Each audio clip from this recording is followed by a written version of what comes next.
जो बार बार दिल को छेद करने वाली, भावनाओं को आहत करने वाली ये बिल ला कर करके पार्लियामेंट पे जो अपने ताकत को दिखाते 240 सीट 242 सीट आ गए, उसके बाद भी जोड़ तोड़ कर करके किसी भी तरीके से हम उस चीज को छूते हैं कि जिससे हमारा वोट बैंक बने। वक्फ बोर्ड कानून जो आया है इसके पीछे बहुत सारे मंशे हैं। 3 दिन पहले आरएसएस मुख्यालय जाना, 75 वर्ष पूरे हो रहे हैं, उसको कैसे बचाए कि मैं पूरा प्रधानमंत्री बनूं। एक चर्चा दिल्ली में चल रही है कि क्या मिड टर्म पोल होना है देश में। मोदी चाहते एक देश से एक चुनाव करने के बहाने ये मिड टर्म पोल चाहते, तो उनका वोट कैसे स्ट्रांग हो। मैं भी हिंदू हूं और धर्म के मामले में मेरे से बड़ा कोई हिंदू नहीं है यहाँ, लेकिन आपके साथ हम लोग खड़े हैं। 232 वोट आपके पक्ष में पड़े और 282 वोट उनके पक्ष में पड़े।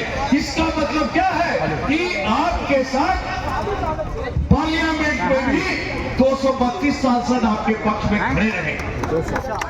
कोई आपको छूने के लिए, ठीक है आपके पास पार्लियामेंट में जोड़ तोड़ की राजनीति, नीतीश कुमार नायडू आपको समर्थन के कुछ ऐसे थे जिनको अपनी कुछ जरूरतें होंगी वो समर्थन किए, लेकिन मैं ये बताता हूँ राहुल जी जो बोल रहे हैं संविधान की रक्षा करना है, संविधान को मत तोड़ो। ये भी एक संविधान का पाठ है कि मेरे मौलिक अधिकार, मेरे छाती में छेद करने का भी काम मत करो। हो सकता है कि संविधान में ये बात नहीं लिखा हो, लेकिन असल यही है और इनका मंशा साफ है मित्रों। इनका साफ मकसद यही है कि हम मुसलमानों के दुखती रख पर हम हाथ रखते हैं तो हमारा एक वोट बैंक जो है श्योर होता है और उसी के नाम पर हमको काम तो करना नहीं है। हमको अडानी और अंबानी का चमचा बन के रहना है, उनको मजबूत करना है, लेकिन देश के विकास की बात नहीं करते। तेल का दाम कितना पहले घट गया, आपने एक्साइज ड्यूटी बढ़ा दिया, ठीक है लागू नहीं हुआ। आपने बेरोजगारी दूर नहीं की, आपने पूरी महंगाई बढ़ा दी।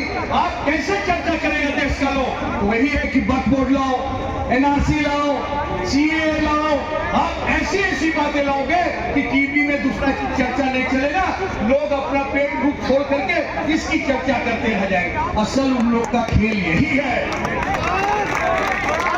असल खेल है ये। मैं आपसे एक दरख्वास्त और करूंगा, हो सकता है आपको थोड़ा बुरा लगे, हमारे जो छोटे छोटे बच्चे बहुत एग्रेसिव नहीं होना है, जो उनकी मंशा यही है कि हम आपको उबाल करके देश में पूरा दंगा फैला दे और देश को भी करें और फिर हम अपना वोट बैंक को सुरक्षित करें। मैं ये समझता हूं कि इस तरह के आंदोलन की बहुत ही जरूरत है और हम जैसा भाई आप लोग के आंदोलन में हर जगह खड़ा रहेगा। हमारे मित्र, हमारे छोटे भाई साली साहब अगुआ रहते हैं इन सब चीजों में।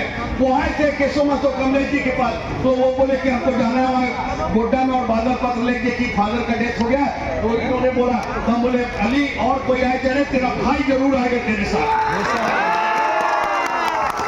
मैं गोंडा में रहता हूँ और आप ही लोग के बीच पला बढ़ा हूँ, इसलिए मुझको कोई मतलब नहीं है कि मैं अपने धर्म का पालन उतना ही करता हूँ जितने वो नाधर्म वाले लोग बाहर में दारू पी कर करके डांस करते हैं पूजा में।